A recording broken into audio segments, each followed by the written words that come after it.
O que a série sobre o Senna e a Fórmula 1 tem a ver com física? Vem que eu te falo que física é essa. Certamente o ronco de um Fórmula 1 é uma das coisas mais emocionantes para quem ama automobilismo. Mas tu já percebeu que ele muda quando muda a câmera que está filmando o carro? Isso é pura física. Quando ele rasga a reta e a câmera que mostra a imagem está fixa no solo, se escuta isso. Filmada numa câmera on-board, o som do motor é esse.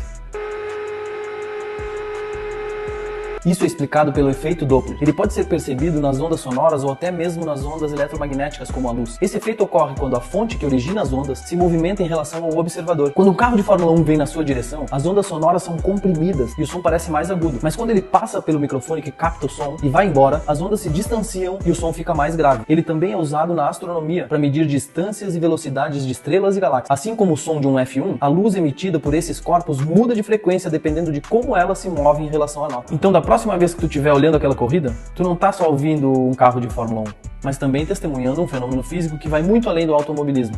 E aí, o que mais na Fórmula 1 te faz lembrar de física? Comenta aqui, marca os teus amigos pra gente continuar essa conversa.